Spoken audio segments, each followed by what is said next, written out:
ओम नमः शिवाय। आज से हम शिव महापुराण की कथा शुरू कर रहे हैं। शिव महापुराण पढ़ने और सुनने वाले के साथ साथ उसके पूरे कुल को भी मुक्ति मिलती है और सब पापों का नाश हो जाता है। जो भी मनुष्य शिव महापुराण को पूरे हृदय से पढ़ेगा और सुनेगा, उसके सभी दुख दर्द शिव जी हर लेंगे। इसी कामना के साथ आइए शुरू करते हैं शिव महापुराण का पहला अध्याय।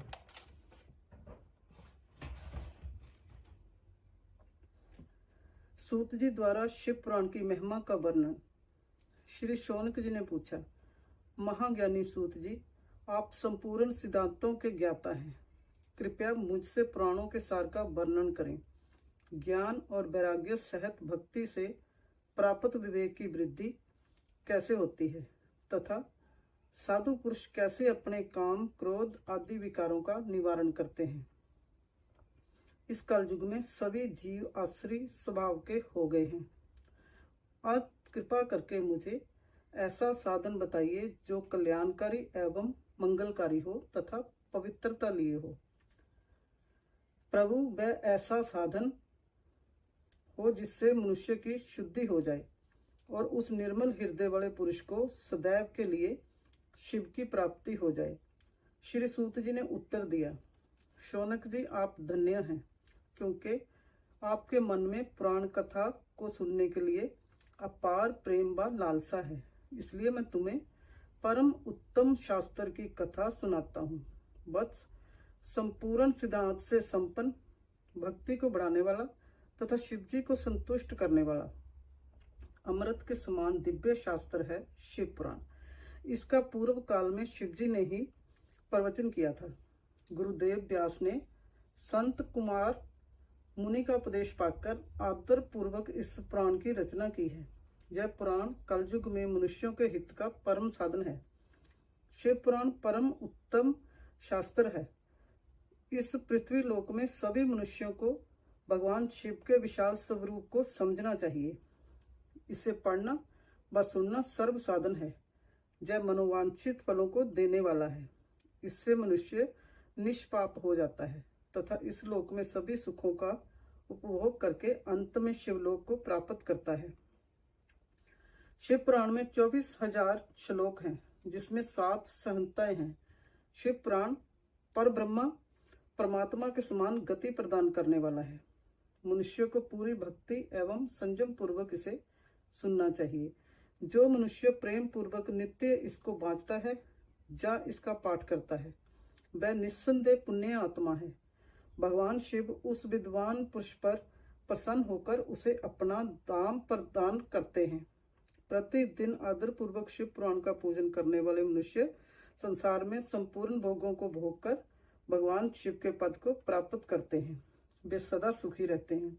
शिव पुराण में भगवान शिव का सर्वस्व है। इस लोक और परलोक में सुख की प्राप्ति के लिए आदर पूर्वक इसका सेवन करना चाहिए। यह निर्मल शिव पुराण धर्म, अर्थ, काम और मोक्ष चारों पुरुषार्थों को देने वाला है। अतः सदा प्रेम पूर्वक इसे सुनना एवं पढ़ना चाहिए।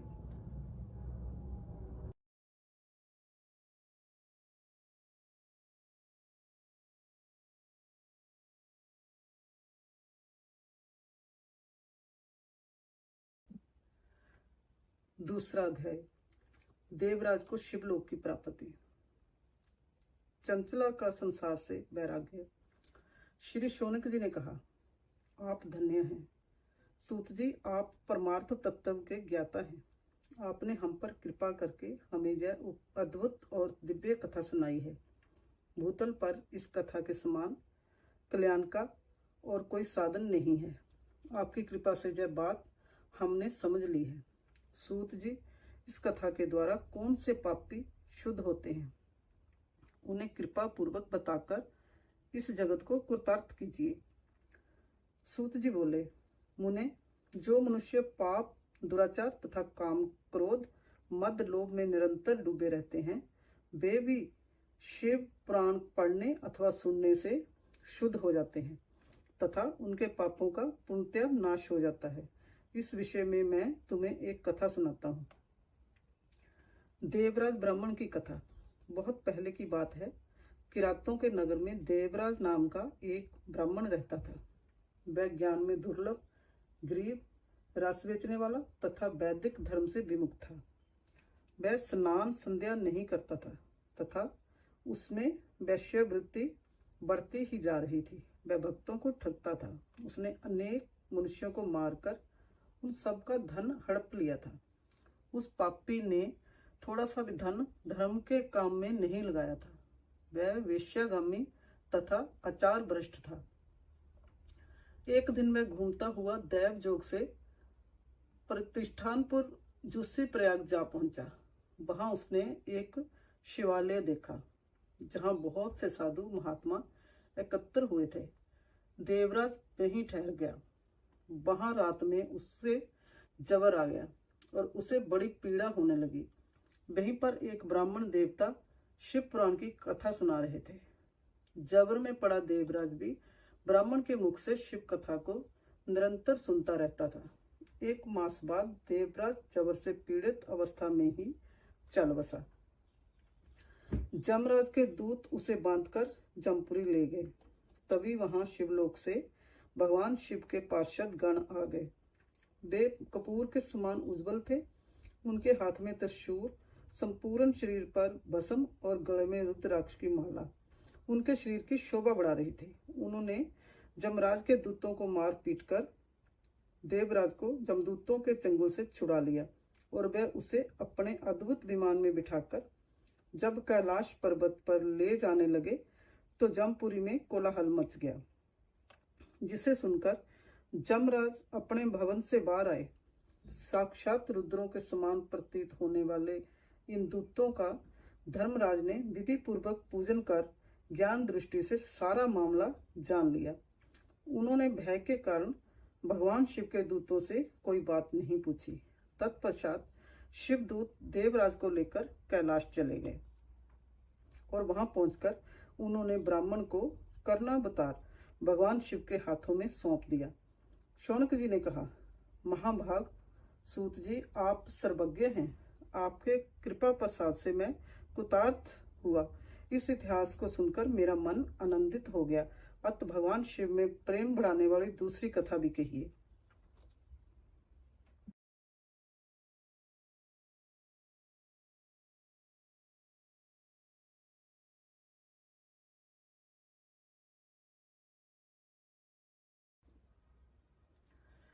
तीसरा अध्याय, विद्युंग ब्राह्मण की कथा। श्री सूत जी बोले, शौनक सुनो, मैं तुम्हारे सामने एक अन्य गोपनीय कथा का वर्णन करूंगा, क्योंकि तुम शिव भक्तों में अग्रगण्य व वेद वेताओं में श्रेष्ठ हो। समुद्र के निकटवर्ती प्रदेश में वाशकल नामक गांव है, जहां वैदिक धर्म से विमुख महापापी मनुष्य रहते हैं। वे सभी दुष्ट हैं एवं उनका मन दूषित विषय भोगों में ही लगा रहता है। वे देवताओं एवं भाग्य पर विश्वास नहीं करते। वे सभी कुटिल वृत्ति वाले हैं, किसानी करते हैं और विभिन्न प्रकार के अस्त्र शस्त्र रखते हैं। वे भव्यचारी हैं। वे इस बात से पूर्णत अनजान हैं कि ज्ञान, वैराग्य तथा सद्धर्म ही मनुष्य के लिए परम पुरुषार्थ हैं। वे सभी पशु बुद्धि हैं। अन्य समुदाय के लोग भी उन्हीं की तरह बुरे विचार रखने वाले धर्म से विमुख हैं। वे नित्य कुकर्म में लगे रहते हैं एवं सदा विषय भोगों में डूबे रहते हैं। वहां की स्त्रियां भी बुरे स्वभाव की हैं, स्वेच्छाचारणी, पाप में डूबी, कुटिल सोच वाली और भव्यचारणी है। वे सभी सदैव व्यवहार तथा सदाचार से सर्वथा शून्य हैं।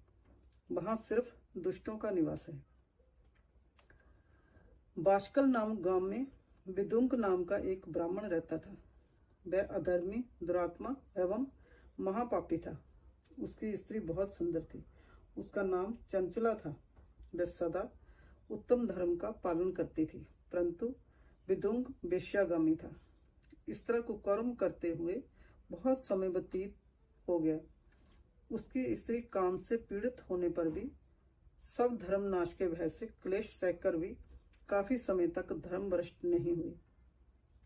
परंतु आगे चलकर वह भी अपने दुराचारी पति के आचरण से प्रभावित होकर दुराचारणी और अपने धर्म से विमुख हो गई। इस तरह दुराचार में डूबे हुए उन पति पत्नी का बहुत सा समय व्यर्थ गया। वेश्यागामी दूषित वृद्धि वाला वह दुष्ट ब्राह्मण विदुंग समय अनुसार मृत्यु को प्राप्त हो नरक में चला गया। बहुत दिनों तक नरक के दुखों को भोगकर वह मूढ़ बुद्धि पापी विंध्या पर्वत पर भयंकर पिशाच हुआ। इधर उस दुराचारी विदुंग के मर जाने पर वह चंचला नामक स्त्री बहुत समय तक पुत्रों के साथ अपने घर में रहती रही। पति की मृत्यु के बाद वह भी अपने धर्म से गिरकर पर पुरुषों का संग करने लगी थी। सतियां विपत्ति में भी अपने धर्म का पालन नहीं छोड़ती। यही तो तप है।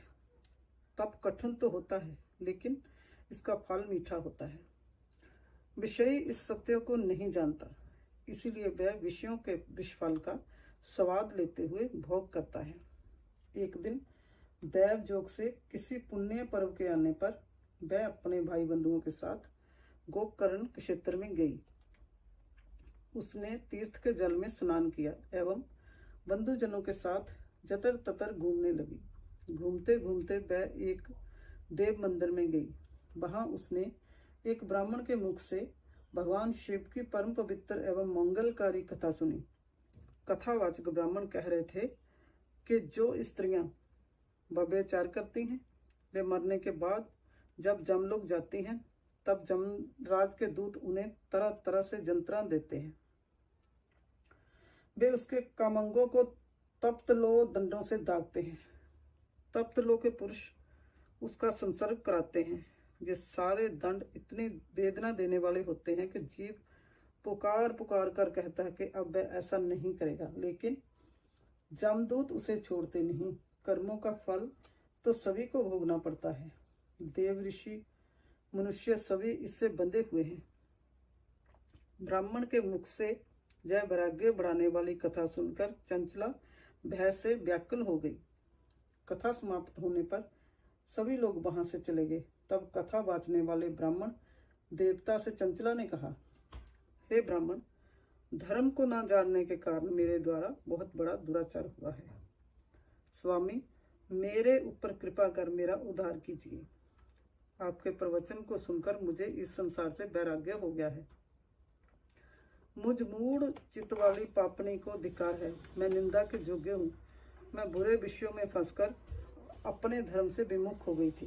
कौन मुझ जैसी कुमार्ग में मन लगाने वाली पापनी का साथ देगा? जब जमदूत मेरे गले में फंदा डालकर मुझे बांधकर ले जाएंगे और नरक में शरीर के टुकड़े करेंगे, तब मैं कैसे उन महायातनाओं को सहन कर पाऊंगी? मैं सब प्रकार से नष्ट हो गई हूँ, क्योंकि अभी तक मैं हर तरह से पाप में डूबी रही हूँ। हे ब्राह्मण, आप मेरे गुरु हैं। आप ही मेरे माता पिता हैं। मैं आपके शरण में आई हूँ। मुझ अबला का अब आप ही उद्धार कीजिए। सूत जी कहते हैं, शौनक, इस प्रकार विलाप करती हुई चंचला ब्राह्मण देवता के चरणों में गिर पड़ी। तब ब्राह्मण ने उसे कृपा पूर्वक उठाया।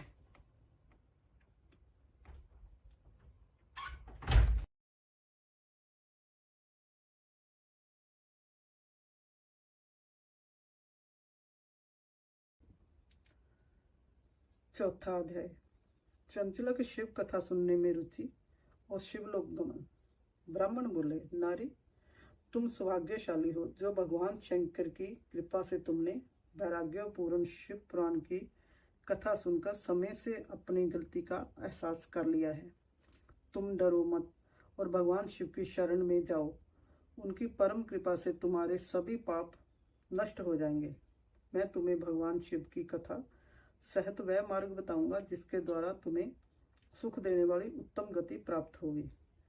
शिव कथा सुनने से तुम्हारी बुद्धि शुद्ध हो गई है और तुम्हें पश्चाताप हुआ है तथा मन में वैराग्य उत्पन्न हुआ है।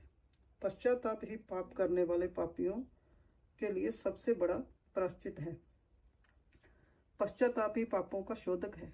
इससे ही पापों की शुद्धि होती है। सत्य पुरुषों के अनुसार पापों की शुद्धि के लिए प्रायश्चित पश्चाताप से ही संपन्न होता है। जो मनुष्य अपने कुकर्म के लिए पश्चाताप नहीं करता वह उत्तम गति प्राप्त नहीं करता, परंतु जिसे अपने कुकृत्यों पर हार्दिक पश्चाताप होता है वह अवश्य ही उत्तम गति का भागीदार होता है, इसमें कोई शक नहीं है। शिव पुराण की कथा सुनने से चित्त की शुद्धि एवं मन निर्मल हो जाता है। शुद्ध चित्त में ही भगवान शिव व पार्वती का वास होता है। वह शुद्धात्मा पुरुष सदा शिव के पद को प्राप्त होता है। इस कथा का श्रवण सभी मनुष्यों के लिए कल्याणकारी है, अतः इसकी आराधना व सेवा करनी चाहिए। यह कथा भव बंधन रूपी रोग का नाश करने वाली है। भगवान शिव की कथा सुनकर हृदय में उसका मनन करना चाहिए, इससे चित्त की शुद्धि होती है। चित्त शुद्धि होने से ज्ञान और वैराग्य के साथ महेश्वर की भक्ति निश्चय प्रकट होती है तथा उनके अनुग्रह से दिव्य मुक्ति प्राप्त होती है। जो मनुष्य माया के प्रति आसक्त है वह संसार में बंधन से मुक्त नहीं हो पाता। हे ब्राह्मण पत्नी, तुम अन्य विषयों से अपने मन को हटाकर भगवान शंकर की इस परम पावन कथा को सुनो। इससे तुम्हारे चित्त की शुद्धि होगी और तुम्हें मोक्ष की प्राप्ति होगी। जो मनुष्य निर्मल हृदय से भगवान शिव के चरणों का चिंतन करता है उसकी एक ही जन्म में मुक्ति हो जाती है। सूत जी कहते हैं, शौनक जय कहकर वे ब्राह्मण चुप हो गए। उनका हृदय करुणा से भर गया, वे ध्यान मगन हो गए। ब्राह्मण का उकुत उपदेश सुनकर चंचला के नेत्रों में आनंद के आंसू छलकाए। वह हर्ष भरे हृदय से ब्राह्मण देवता के चरणों में गिर गई और हाथ जोड़कर बोली, मैं कुतार्थ हो गई। हे ब्राह्मण, शिव भक्तों में श्रेष्ठ स्वामीन आप धन्य हैं। आप परमार्थदर्शी हैं और सदा परोपकार में लगे रहते हैं। साधो, मैं नरक के समुद्र में गिर रही हूँ, कृपया कर मेरा उद्धार कीजिए। जिस पुराणिक व अमृत के समान सुंदर शिव पुराण कथा की बात आपने की है उसे सुनकर ही मेरे मन में वैराग्य उत्पन्न हुआ है। उस अमृत में शिव पुराण कथा को सुनने के लिए मेरे मन में बड़ी श्रद्धा हो रही है, कृपया आप मुझे उसे सुनाइए। सूत जी कहते हैं, शिव पुराण की कथा सुनने की इच्छा मन में लिए हुए चंचला उन ब्राह्मण देवता की सेवा में कहीं रहने लगी। उस गोकर्ण नामक महाक्षेत्र में उन ब्राह्मण देवता के मुख से चंचला शिव पुराण की भक्ति, ज्ञान और वैराग्य बढ़ाने वाली और मुक्ति देने वाली परम उत्तम कथा सुनकर कृतार्थ हुई। उसका चित्त शुद्ध हो गया। वह अपने हृदय में शिव के सगुण रूप का चिंतन करने लगी। वह सदैव शिव के सच्चिदानंद में रूप स्वरूप का स्मरण करती थी। तत्पश्चात अपना समय पूर्ण होने पर चंचला ने बिना किसी कष्ट के अपना शरीर त्याग दिया।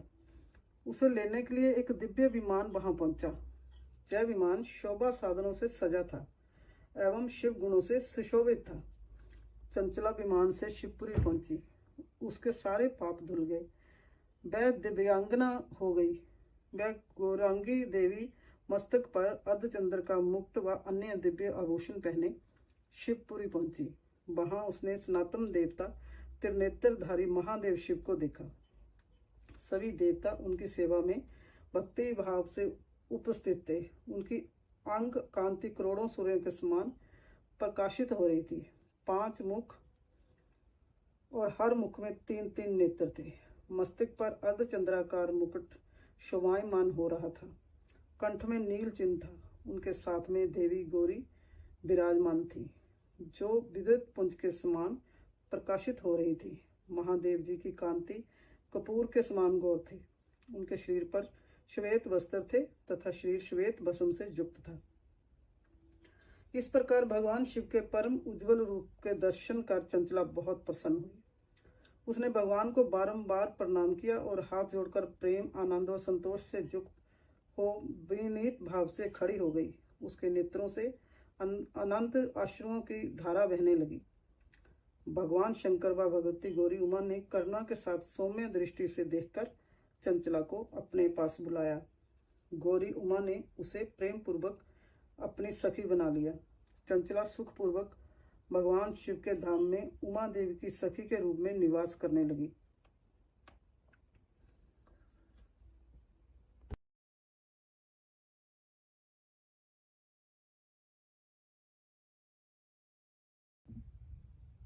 पांचवा अध्याय। विदुंग का पिशाच योनि से उद्धार। सूत जी बोले, शौनक, एक दिन चंचला आनंद में मगन उमा देवी के पास गई। वो दोनों हाथ जोड़कर उनकी स्तुति करने लगी। चंचला बोली, हे गिरिराज नंदिनी, हे स्कंद माता, हे उमा, आप सभी मनुष्यों एवं देवताओं द्वारा पूज्य तथा समस्त सुखों को देने वाली हैं। आप शंभु प्रिया हैं, आप ही सद्गुणा और निर्गुणा हैं। हे सच्चिदानंद स्वरूपिणी, आप ही प्रकृति की पोषक हैं। हे माता, आप ही संसार की सृष्टि, पालन और संहार करने वाली हैं। आप ही ब्रह्मा, विष्णु और महेश को उत्तम प्रतिष्ठा देने वाली परम शक्ति हैं। सूत जी कहते हैं, शौनक, सदगति प्राप्त चंचला इस प्रकार देवी की स्तुति कर शांत हो गई। उसकी आंखों में प्रेम के आंसू उमड़ आए। तब शंकर प्रिया भक्त वत्सला उमा देवी ने बड़े प्रेम से चंचला को चुप कराते हुए कहा, सखी चंचला, मैं तुम्हारी स्तुति से प्रसन्न हूँ। बोलो, क्या वर मांगती हो? चंचला बोली, हे गिरिराज कुमारी, मेरे पति विदुंग इस समय कहाँ हैं? उनकी कैसी गति हुई है, मुझे बताइए। कुछ ऐसा उपाय कीजिए ताकि हम फिर से मिल सकें। हे महादेवी, मेरे पति एक शुद्ध जाति की वेश्या के प्रति आसक्त थे और पाप में ही डूबे रहते थे। गिरजा बोली, बेटी, तुम्हारा पति विदुंग बड़ा पापी था, उसका अंत बड़ा भयानक हुआ। वेश्या का उपभोग करने के कारण वह मूर्ख नरक में अनेक वर्षों तक अनेक प्रकार के दुख भोगकर अब शेष पाप को भोगने के लिए विंध्या पर्वत पर पिशाच की जोनि में रह रहा है। वह दुष्ट वहीं बाजू पीकर रहता है और सब प्रकार के कष्ट सहता है। सूत जी कहते हैं, शौनक, गौरी देवी की जब बात सुनकर चंचला अत्यंत दुखी हो गई। फिर मन को किसी तरह स्थिर करती हुई दुखी हृदय से माँ गौरी से उसने एक बार फिर पूछा, हे महादेवी, मुझ पर कृपा कीजिए और मेरे पापी पति का अब उद्धार कर दीजिए। कृपया मुझे वह उपाय बताइए जिससे मेरे पति को उत्तम गति प्राप्त हो सके। गौरी देवी ने कहा, यदि तुम्हारा पति विदुंग शिव पुराण की पुण्य में उत्तम कथा सुने तो वह इस दुर्गति को पार करके उत्तम गति का भागी हो सकता है। अमृत के समान मधुर गौरी देवी का जय वचन सुनकर चंचला ने दोनों हाथ जोड़कर मस्तक झुकाकर उन्हें बारंबार प्रणाम किया तथा प्रार्थना की कि मेरे पति को शिव पुराण सुनाने की व्यवस्था कीजिए। ब्राह्मण पत्नी चंचला के बार बार प्रणाम करने पर शिव प्रिया गौरी देवी ने भगवान शिव की महिमा का गान करने वाले गंधर्वराज तुम्बरो को बुलाकर कहा, तुम्बरो, तुम्हारी भगवान शिव में प्रीति है। तुम मेरे मन की सभी बातें जानकर मेरे कार्यों को सिद्ध करते हो। तुम मेरी इस सखी के साथ विंध्य पर जाओ। वहां एक महाघोर भयंकर पिशाच रहता है। पूर्व जन्म में वह पिशाच विदुंग नामक ब्राह्मण मेरी इस सखी चंचला का पति था। वह वेश्यागामी हो गया था। उसने स्नान संध्या आदि नित्य कर्म छोड़ दिए। क्रोध के कारण उसकी बुद्धि भ्रष्ट हो गई। दुर्जनों से उसकी मित्रता तथा सज्जनों से द्वेष बढ़ गया था। वह अस्त्र शस्त्र से हिंसा करता, लोगों को सताता और उनके घरों में आग लगा देता था। चांडालों से दोस्ती करता, वह रोज वेश्या के पास जाता था। पत्नी को त्याग कर दुष्ट लोगों से दोस्ती कर उन्हीं के संपर्क में रहता था। वह मृत्यु तक दुराचार में फंसा रहा। मृत्यु के बाद उसे पापियों के भोग स्थान जमपुर ले जाया गया। वहां घोर नरकों को सहकर इस समय वह विंध्य पर्वत पर पिशाच बनकर रह रहा है और पापों का फल भोग रहा है। तुम उसके सामने परम पुण्यमयी पापों का नाश करने वाली शिव पुराण की दिव्य कथा का प्रवचन करो। इस कथा को सुनने से उसका हृदय सभी पापों से मुक्त होकर शुद्ध हो जाएगा। वह प्रेत योनि से मुक्त हो जाएगा। दुर्गति से मुक्ति होने पर उस विदुंग नामक पिशाच को विमान पर बिठाकर तुम भगवान शिव के पास ले आना। सूत जी कहते हैं, शौनक, माँ उमा का आदेश पाकर गंधर्वराज तुम्बरो प्रसन्नता पूर्वक अपने भाग्य की सराहना करते हुए चंचला को साथ लेकर विमान से पिशाच के निवास स्थान विंध्या पर्वत पर गया। वहां पहुंचकर उसने उस विकराल आकृति वाले पिशाच को देखा। उसका शरीर विशाल था, उसकी ठोडी बड़ी थी। वह कभी हंसता, कभी रोता और कभी उछलता। महावाली तुम्बरो ने विदुंग नामक पिशाच को पाशों से बांध लिया। उसके पश्चात तुम्बरो ने शिव पुराण की कथा बांटने के लिए स्थान तलाश कर मंडप की रचना की। शीघ्र ही इस बात का पता लोगों को चल गया कि एक पिशाच के उद्धार के हेतु देवी पार्वती की आज्ञा से तुम्बरो शिव पुराण की अमृत कथा सुनाने विंध्या पर्वत पर आया है। उस कथा को सुनने के लोभ से बहुत से देव ऋषि वहां आ गए। सभी को आदर पूर्वक स्थान दिया गया। पिशाच बिंदुओं को पाशों में बांधकर आसन पर बिठाया गया और तब तुम्बरों ने परम उत्तम शिव पुराण की अमृत कथा का गान शुरू किया। उसने पहली विदेश्वर संस्था से लेकर 7वीं वायु संहिता तक शिव पुराण की कथा का स्पष्ट वर्णन किया।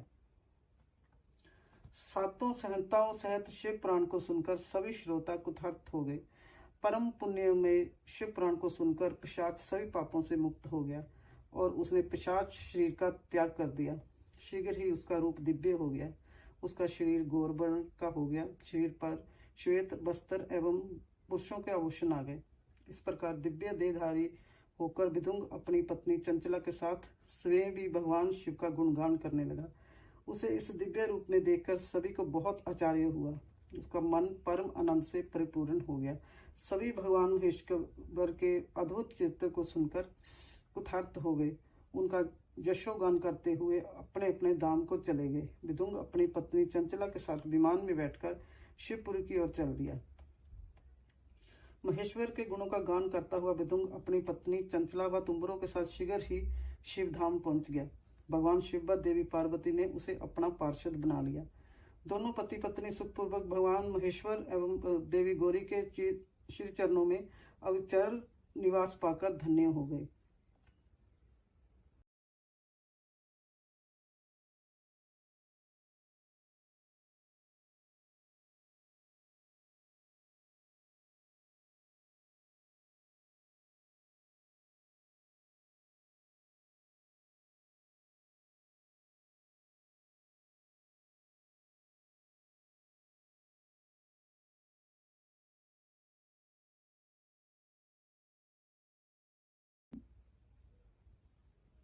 छठाध्याय शिव पुराण के श्रवण की विधि।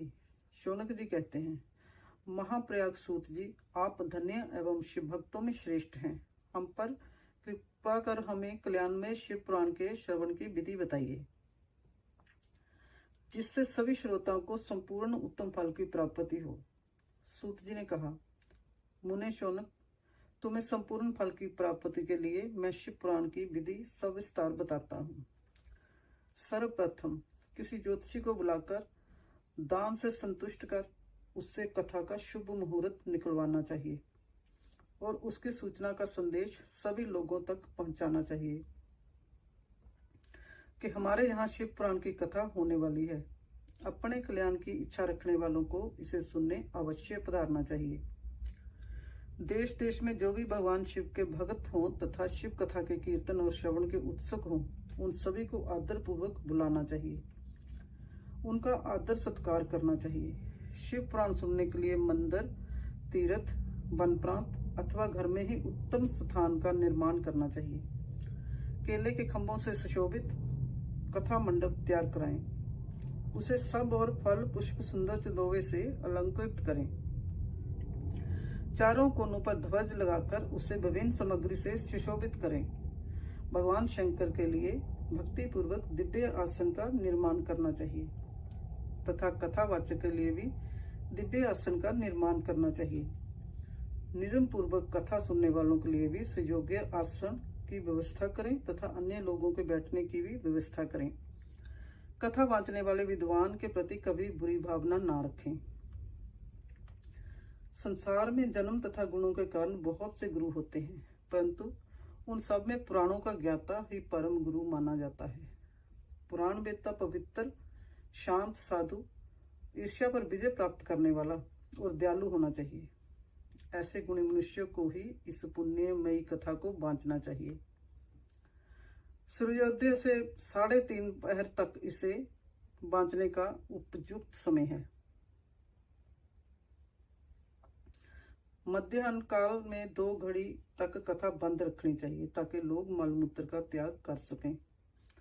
जिस दिन से कथा शुरू हो रही है उससे एक दिन पहले व्रत ग्रहण करें। कथा के दिनों में प्रातःकाल का नित्य कर्म संक्षेप में कर लेना चाहिए।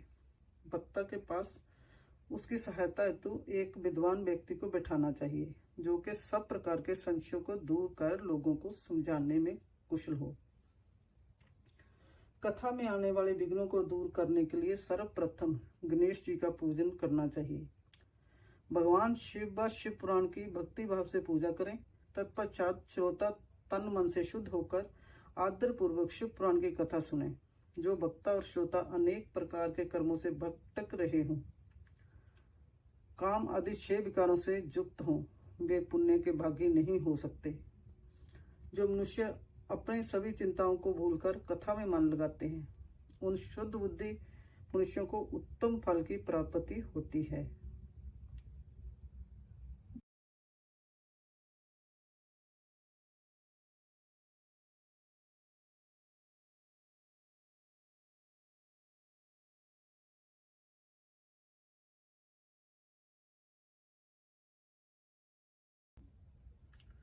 सातवां अध्याय, श्रोताओं द्वारा पालन किए जाने वाले नियम। सूत जी बोले, शौनक, शिव पुराण सुनने का व्रत लेने वाले पुरुषों के लिए जो नियम हैं उन्हें भक्ति पूर्वक सुनो। शिव पुराण की पुण्यमयी कथा नियम पूर्वक सुनने से बिना किसी विघ्न बाधा के उत्तम फल की प्राप्ति होती है। दीक्षा रहित मनुष्य को कथा सुनने का अधिकार नहीं है, अतः पहले वक्ता से दीक्षा ग्रहण करनी चाहिए। नियम पूर्वक कथा सुनने वाले मनुष्य को ब्रह्मचर्य का अच्छी तरह से पालन करना चाहिए। उसे भूमि पर सोना चाहिए, पत्तल में खाना खाना चाहिए तथा कथा समाप्त होने पर ही अन्न ग्रहण करना चाहिए। समर्थ मनुष्य को शुद्ध भाव से शिव पुराण की कथा की समाप्ति तक उपवास रखना चाहिए और एक ही बार भोजन करना चाहिए। गृष्ट अन्न, दाल, जला अन्न, सेम, मसूर तथा बासी अन्न नहीं खाना चाहिए। जिसने कथा का व्रत ले रखा हो उसे प्याज, लहसुन, हींग, गाजर, मादक वस्तु तथा अमिष कही जाने वाली वस्तुओं को त्याग देना चाहिए।